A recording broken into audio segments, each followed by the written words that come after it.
அரிசி இல்லையே. போன வாரமே தான் சொன்னீங்க, இப்போ அதான் சொல்றீங்க. ஏன் இருந்தா குடுக்க மாட்டோமா, வச்சுக்கிட்டு வஞ்சனையா பண்றோம் போய. யாருக்கு தெரியும்? 10 கிலோ மைதா குடியா. ஆடாடா மைதாவும் இல்லையே. தள்ளுங்க. வணக்கம். நான் போன்ல சொன்ன சரக்கெல்லாம் ஏற்பாடு பண்ணிட்டியா? இருக்கு. அப்ப இந்த ரேஷன் கார்டுக்கெல்லாம் பில்ல போட்டு நீங்க உள்ள போங்க. எப்ப கேட்டாலும் ஸ்டாக் இல்லங்கறான். என்ன ரேஷன் கடையா? 20 மூட்டை அரிசி, 15 மூட்டை மைதா, 5 மூட்டை ரவை எல்லாம் ரெடியா இருக்கு. யோ, அந்த முக்கியமான சக்கரை என்னாச்சியா? இருக்கு 5 மூட்டை, யாருக்குமே கொடுக்கல. முதலாளி அந்த டிவி. முதலாளி யாருடா முதலாளி? எங்க வரி பணத்தை சம்பளமா வாங்குற உங்களுக்கு நாங்கெல்லாம் முதலாளி. உங்களை எல்லாம் எந்த அரசாங்கம் வந்தாலும் திருத்தவே முடியாது. விடு, இத போய் பெருசு படுத்துக்கின்னு உனக்கு என்ன வேணுமா கொடுத்துறேன். விடு. உங்களை எல்லாம் தட்டி கேட்க ஆள் இல்லாம போச்சுடா. வழி விடுங்கம்மா, கரெக்டா வராங்க. தள்ளுங்க. நேத்து ஒரு பேச்சு, இன்னைக்கு ஒரு பேச்சு, நாளைக்கு ஒரு பேச்சு பேசிட்டு இருக்கீங்க. பொறுமையா இருங்க, நான் கேக்குறேன். வணக்கம். வணக்கம் கலெக்டர்மா. மிஸ்டர், அங்கே நில்லுங்க. உன்ன மாதிரி ஹோட்டல் முதலாளிங்க எல்லாம் இந்த மாதிரி டூப்ளிகேட் ரேஷன் கார்டு தயார் பண்ணி இங்க இருக்கிற பொருட்களை எல்லாம் எடுத்துட்டு போனா மக்களோட நிலைமை என்ன ஆகுறது? இதுக்கெல்லாம் காரணம் உன்ன மாதிரி ஒரு சிலர் செய்யற தவறாலதான் அரசாங்கத்துக்கே கெட்ட பேர் வருது. இல்லம்மா, அது வந்து I don't want to hear any more explanations. PA, prepare a suspend order. இத பாருங்க, இனிமே உங்களுக்கு எந்த பிரச்சனையா இருந்தாலும் நேரடியா என்கிட்ட வந்து சொல்லுங்க, உடனே நடவடிக்கை எடுக்கிறேன். இந்த மாதிரி ஜில்லாவுக்கு ஒரு கலெக்டர் இருந்தா நம்ம கஷ்டம் எல்லாம் தீர்ந்து போயிடும். புண்ணியவதி நல்லா இருக்கணும். கலெக்டர் விடுதாங்க, அம்மா பேசுறேன். என்னம்மா நீ விளையாடிக்கிட்டு கூட? அதெல்லாம் ஒண்ணும் இல்ல. Hello, Archana speaking. நான் பிஏ பேசுறேன் மேடம். உங்களை ட்ரான்ஸ்ஃபர் பண்ணிருக்காங்க. வாட்? சோசியல் வெல்ஃபேர் டிபார்ட்மெண்ட்டுக்கு டைரக்டரா போட்டிருக்காங்க. அப்படியா? ஓகே. என்னம்மா, என்னாச்சு? சோஷியல் வெல்ஃபேர் டிபார்ட்மெண்ட்டுக்கு என்ன டைரக்டரா மாத்திருக்காரா அமைச்சர். யாருமா அந்த அமைச்சர்?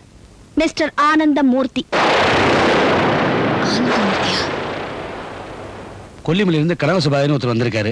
பெரிய எஸ்டேட் ஓனர், 50 ஏக்கர் நிலம் இருக்கு. தோட்ட பயிர் செய்யணும்னு ஆசைப்படுறாரு. அதுக்கு உங்க பெர்மிஷன் வேணும். தோட்ட பயிர் செய்யறதுக்கு நம்ம பெர்மிஷன் எதுக்கியா? அவர் தோட்ட பயிர்ங்கிறது கஞ்சா பயிரை பத்தி சொல்றாரு. என்னது கஞ்சாவா? அது அஃபென்ஸ் தெரியுமில்ல?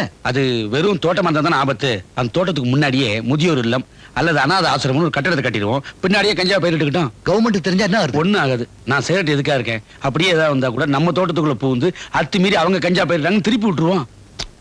ஒண்ணும் ஆகாது. ஃபுல் ஷேர் தரேன் இருக்காங்க. வருஷத்துக்கு 50 லட்சம் கிடைக்கும். நல்ல சான்ஸ். யோசிக்காதீங்க, ஓகே சொல்லுங்க. அவர் வந்திருக்காரு, கனக சபாபதி. நீங்க பார்த்து வணக்கம் சொல்லுங்க. போறோம். கனக சபாபதி. வணக்கம் ஐயா. வணக்கம். சரி, நான் பாத்துக்கிறேன். கனக சபாபதி, நீங்க பாப்பாவை கூட்டிட்டு ஹோட்டலுக்கு போங்க. நான் 1/2 மணி நேரத்துல வந்துடுறேன். சரிங்க. பாப்பா நீ தூங்கிறாத.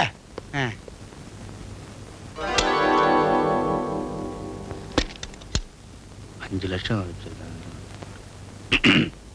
மிஸ்டர் சபேசன், இனிமே கவர்மெண்ட் கான்ட்ராக்ட் பூராவும் மதன் எலக்ட்ரானிக்ஸ் தான். அமைச்சர் கையெழுத்து போட்டுருவாரு. நீங்க கவலைப்படாம போயிட்டு வாங்க. ரொம்ப நன்றிங்க. தேங்க்யூ. நான் போயிட்டு வரட்டுமா? இத உள்ள ஒன்று வச்சுட்டுமா? அம்மா, சோசியல் வெல்ஃபேர் டைரக்டர் நீங்க வந்தப்புறம் நம்ம டிபார்ட்மெண்ட்டுக்கு ஒரு தனி மரியாதை. உங்க மாதிரி சுறுசுறுப்பும் திறமை உள்ள 4 ஆபீசர் என் கையில இருந்தா போறோம். நம்ம டிபார்ட்மெண்ட்டை பத்தி சிஎம் கிட்ட நல்ல பேர் வாங்கிடுவேன்.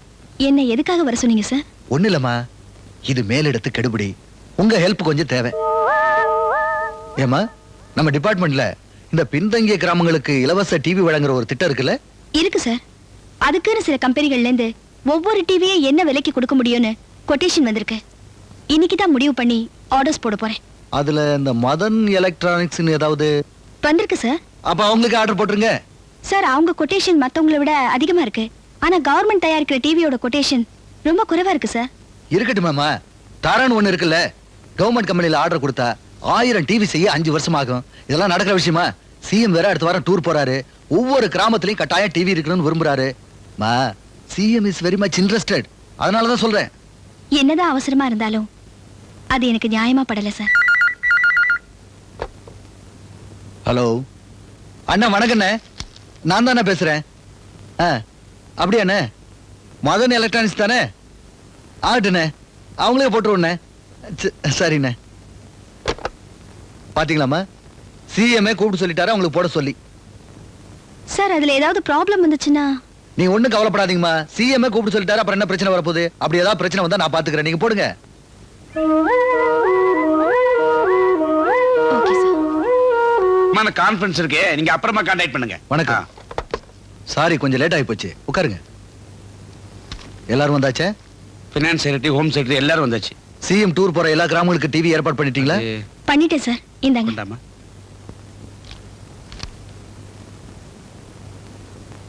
மதன் எலக்ட்ரானிக்ஸ்.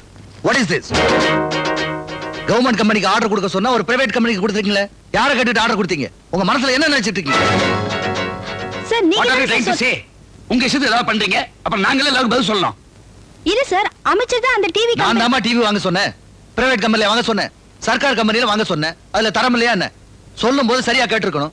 வேலையில அக்கறை இருக்கணும். என்னமா உங்களுக்கு குறை வச்சோம்? மக்கள் வரி பணத்துல உங்களுக்கு சம்பளம் கொடுக்குறோம், கார் கொடுக்குறோம், வீடு கொடுக்குறோம். வேற என்ன கொடுக்குறோம்? நாளைக்கு சட்டசபையில எதிர்கட்சிக்காரங்க சர்க்கார் டிவி ஏன் வாங்கல, பிரைவேட் கம்பெனில ஏன் வாங்குனீங்க கேட்டா யார் பதில் சொல்றது? நீங்களா இல்ல நானா? இந்த மாதிரி பண்ணதுக்கு உங்களை சஸ்பெண்ட் பண்ணிருக்கலாம். You are so irresponsible. Sir, அவங்க சார்பில் நான் மன்னிப்பு கேட்டுக்கிறேன். சரி சரி, முதல் முறையா தப்பு பண்ணிருக்காங்க. மறுபடியும் இந்த மாதிரி தப்பு நடக்காம பாத்துங்க. நாளைக்கு நம்ம டிபார்ட்மெண்ட் சார்பா நடக்க போற விழாவையாவது ஒழுங்கா நடத்துங்க. பொறுப்பு பூரா உங்ககிட்ட தான் கொடுத்துருக்கு. இந்த தெரியா மந்திரி கோவராம நடந்துங்க.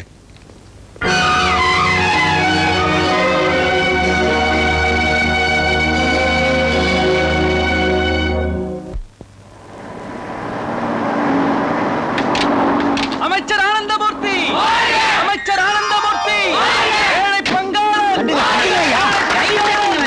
அமைச்சர் ஆனந்தமூர்த்தி, ஏழை பங்காளன், அமைச்சர், அமைச்சர் ஆனந்தமூர்த்தி, ஏழை பங்காளன், அமைச்சர் ஆனந்தமூர்த்தி, ஏழை பங்காளன், ஆனந்தமூர்த்தி, எங்கள் அமைச்சர்.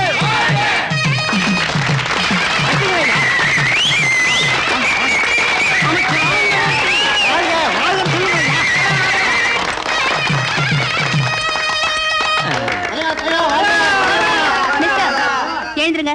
எதுக்கு? நாங்க யாருங்கறத மறந்துட்டீங்களா? இது ஒண்ணு கட்சி கூட்டம் கிடையாது, கவர்மெண்ட் ஃபங்க்ஷன். கவர்மெண்ட் நாங்க தானே. Shut up. இது ஆபீஷியல்ஸ் உட்கார வேண்டிய இடம். Get up. என்னன்னு இது? அத நீங்க சொல்லுங்க. சரி, இவங்க யாராவது தேர்தலுக்கு முன்னால சிவர்கள் டீக்கு லாட்டரி அடிச்சிட்டோம்னா நம்ம வாங்கி கொடுத்தோம். மந்திரி ஆனவன நம்மளே பின்னால் அனுப்புறானே. அப்ப சொல்றான்னு இவன் ஒத்து ஊதுறானே. தானே, என்ன பண்ணலாம்? அடுத்த தேர்தல் வர அழிச்சிருவோம்.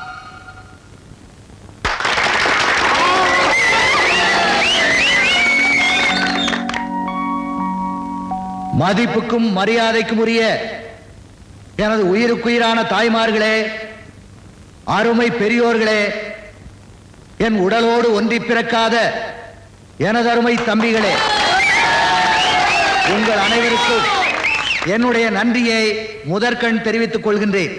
சமூக நலத்துறையிலே இதுவரை யாருமே அறிவிக்காத நல்ல பல புதிய திட்டங்களை இன்று உங்கள் முன் அறிவிக்க இருக்கின்றேன்.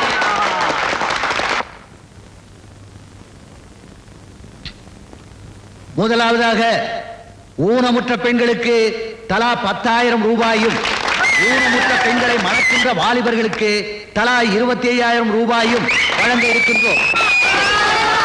இரண்டாவதாக எனது உயிருக்குயிரான தாய்மார்கள் பெண் குழந்தைகளை பெற்றெடுத்தால் அவர்களை ஊக்கப்படுத்துகிற வகையிலே அவர்களுக்கு தலா 5,000 ரூபாய் வழங்க இருக்கின்றோம். மூன்றாவதாக விதவை பெண்களுக்கும் கணவனால் கைவிடப்பட்ட பெண்களுக்கும் அரசாங்கத்திலே உடனடியாக வேலை வாய்ப்பு ஏற்படுத்தி தரப்படும். இப்படி பல திட்டங்கள் இருக்கின்றன. அதை நானே சொல்லிக் கொண்டிருந்தால் அது தற்பெருமையாக இருக்கும். ஆகவே என்னுடைய சார்பாக அர்ச்சனா IAS அவர்கள் விரிவாகவும் விளக்கமாகவும் அழகாகவும் தெளிவாகவும் உங்களுக்கு கூறுவார் என்பதை கூறிக்கொண்டு உங்களிடமிருந்து பிரியா விடைபெறுகிறேன். வாழ்க தமிழ், வளர்க தமிழ் மக்கள்.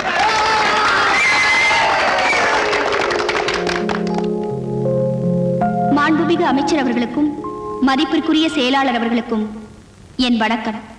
அமைச்சர் அவர்கள் செயலாற்ற போகும் சில திட்டங்களை உங்களுக்கு சொல்ல என்னை அழைத்திருக்கிறார். மாண்புமிகு அமைச்சர் அவர்களுக்கு என் நன்றி. இதுவரை அரசு திட்டங்களை நாட்டுக்கு அறிவித்த அமைச்சர் அவர்கள் இனிமேல் அவரது சொந்த உடைமைகளை நாட்டுக்கு அர்ப்பணிப்பதை பற்றி நான் கூறப்போகிறேன். அமைச்சர் அவர்களுக்கு சொந்தமான மகாபலிபுரத்தில் கிராமத்தில் உள்ள 500 ஏக்கர் நிலத்தையும் அங்கு குடியிருக்கும் குடிசைவாசிகளுக்கே இலவசமாக வீடு கட்டுவதற்கு பட்டா செய்து தரப்போகிறார்.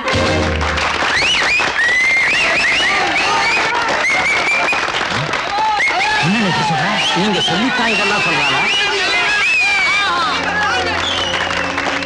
மற்றொரு இனிப்பான செய்தி, ஏற்றுமதி துறையில் சிறப்பாக விளங்கும் அமைச்சருக்கு சொந்தமான ஆனந்தமூர்த்தி நூற்பு மில்லை அம்மில்லில் பணியாற்றும் தொழிலாளர்களுக்கே சொந்தமாக்குகிறார்.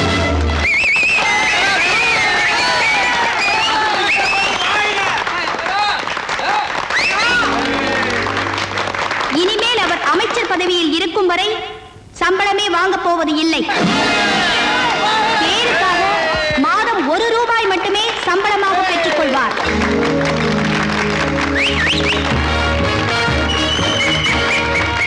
இது மட்டுமில்லை, நாளை முதல் அவர் ஏழைகளோடு ஏழையாக குடிசையில் தான் வாழப் போகிறார் என்பதை மிகவும் மகிழ்ச்சியுடன் தெரிவித்துக் கொள்கிறேன்.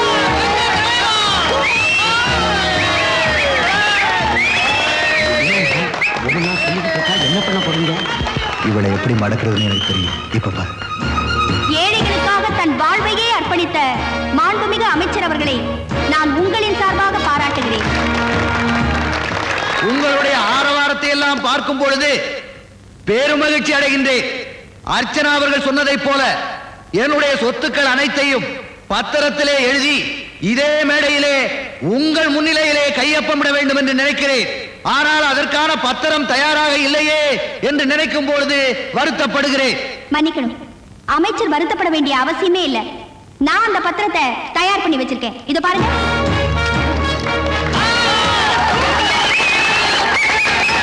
இப்போ உங்க முன்னாலேயே அவர் இந்த பத்திரத்துல கையெழுத்து போட போகிறார்.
வலது கால் எடுத்து வச்சு உள்ள போங்க.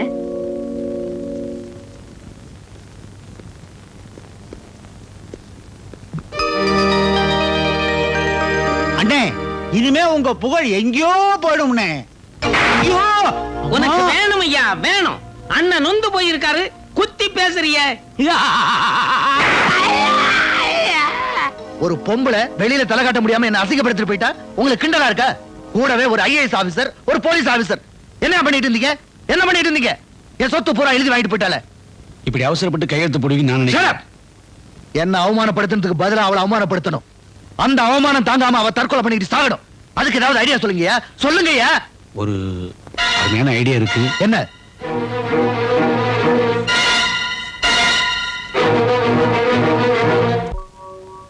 வணக்கம்மா. வணக்கம். மேடத்தை பார்க்க வந்தோம். உட்காருங்க, வந்துருவாங்க.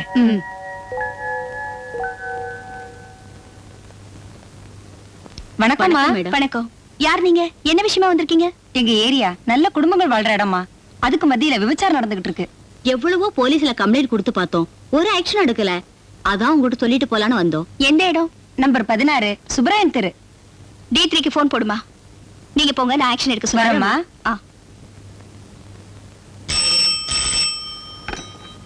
Hello, inspector Kumar speaking. Social welfare director Archana. என்ன அர்ச்சனா? ஐம் சாரி, சொல்லுங்க மேடம். நம்பர் 16 சுப்ராயன் ஸ்ட்ரீட்ல விபச்சாரம் நடக்கிறதா இன்ஃபர்மேஷன் வந்திருக்கு. நீங்க உடனே ஆக்ஷன் எடுக்கணும். Yes madam.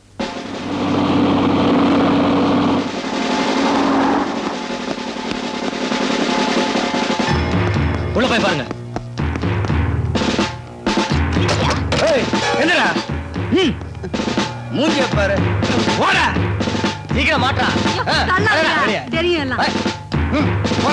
என்னையா முறைக்கிறேன்?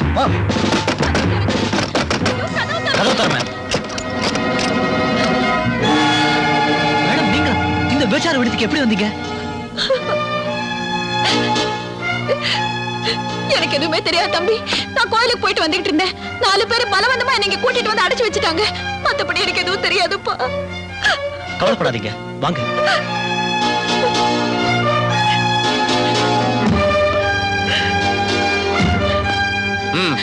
சார், இவங்க ஐஏஎஸ் ஆபீசர் அர்ச்சனாவோட அம்மா சார். யாரா இருந்தா என்ன, அரெஸ்ட் பண்ணுங்க. வந்து sir. Inspector, you keep quiet. அமைச்சர் ஆனந்தமூர்த்தி நேரடியாக எனக்கு ஃபோன் பண்ணி இவங்களை அரெஸ்ட் பண்ண சொல்லியிருக்காரு. இல்ல சார். ராஜாராம் சார், அரெஸ்ட் பண்ணுங்க. Yes sir.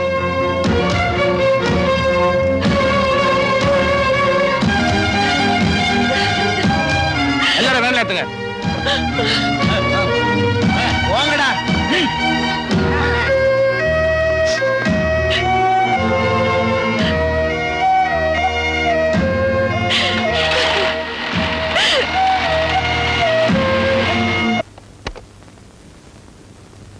Archana here. Madam, நான் இன்ஸ்பெக்டர் குமார் பேசுறேன். Yes. I am sorry to tell you bad news. What? விபச்சார விடுதி நடத்தினதா போய் சொல்லி உங்க அம்மாவை கைது பண்ணிட்டாங்க.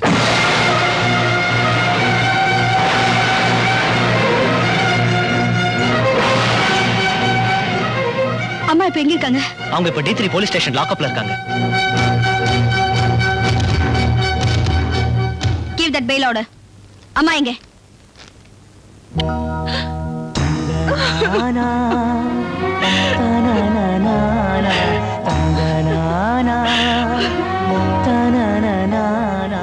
ஏம்மா அழறீங்க? நான் தான் வந்துட்டேன்ல. நான் எனக்காக அழலம்மா. என்னால உன் அந்தஸ்துக்கு பங்கு வந்துருச்சேன்னு தான் அழறேன்.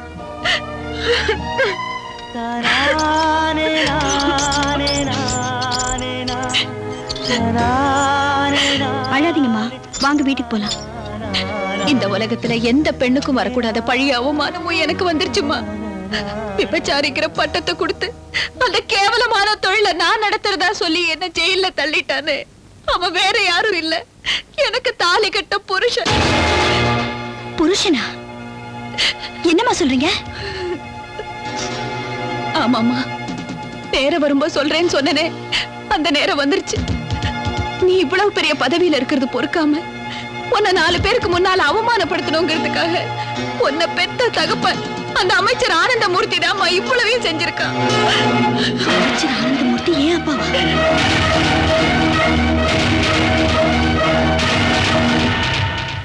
மிஸ்டர் ஆனந்தமூர்த்தி,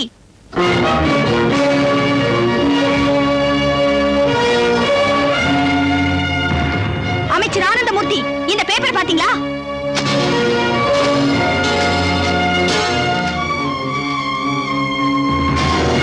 இதுல இருக்கிற போட்டோவை பாத்தீங்களா? இவங்க யாருன்னு தெரியுதா? தெரியாது. ஏன்னா நீங்க தான் நேரத்துக்கு நேரம் பொண்ணுங்களை மாத்துறவராச்சே. 25 வருஷத்துக்கு முன்னால பவானிங்கிற ஒரு பொண்ணை ஏமாத்தி அவ வயித்துல ஒரு குழந்தையை கொடுத்துட்டு தாலியை அறுத்துட்டு துரத்துறீங்களே, அவங்கதான் இந்த அம்மா. இப்போ விபச்சார தொழில் நடத்தினாங்கன்னு வீணா பழி சுமத்தி லாக்அப்ல போட்டீங்களே, அதுவும் இந்த அம்மா தான். அந்த அம்மாவோட பொண்ணுதான் நான், இந்த அர்ச்சனா. தாலி கட்டின பொண்டாட்டிக்கே துரோகம் செஞ்ச நீங்க பெண்கள் நலனுக்காகவே பாடுபடுற சமுதாய நலத்துறை அமைச்சர். வெக்கமா இல்ல? அவங்க என்னோட அம்மாங்கிற ஒரே காரணத்துக்காக அந்த உத்தமி மேல இவ்வளவு பெரிய பழிய சுமத்திட்டீங்களே, நீங்க எல்லாம் மனுஷங்களா? Stop it Archana. அவர் ஒரு அமைச்சர், அவரை கீழே வேலை பார்க்குற அதிகாரி. நீங்க நேர்மையா பாடுபடுற அவரை பத்தி இந்த மாதிரி கண்ணா பண்ண பேசக்கூடாது. பார்த்தாலே தெரியுது உங்க நேர்மை. லஞ்சத்தை பங்கு போட்டுட்டு இருக்கீங்களே. மேடம், ஆதாரம் இல்லாம எதையும் பேசாதீங்க. ஆதாரத்தை பத்தி நீங்க பேசுறீங்களா? குற்றவாளியை தப்பிக்க விட்டு எஃப்ஐஆர் மாத்தி எழுதி குறுக்கு வழியில ப்ரமோஷன் வாங்குறவராச்சே நீங்க. மேடம், நீங்க ஓவரா போறீங்க. உங்க மேல நடவடிக்கை எடுக்க வேண்டியது வரும். நடவடிக்கை எடுக்கிறதுக்கு சில தகுதியும் யோகிதையும் வேணும். ஒரு சாதாரண குமாஸ்தா 100 ரூபாய் லஞ்சம் வாங்கினா அவனை உடனே சஸ்பெண்ட் பண்றீங்க. இப்ப நீங்க லட்சக்கணக்கில் லஞ்சம் வாங்குறீங்களே, உங்க மேல நடவடிக்கை எடுக்கிறது யார் சார்? ஏய், என்ன பேசிக்கிட்டே போற? பொம்பளையாச்சேன்னு பாக்குற. டேய், ஊரை கொள்ளையடிச்சு உடம்ப வளர்க்கிற நீ என்கிட்டே உன் திமிரை காட்டுற? என்ன சொன்ன?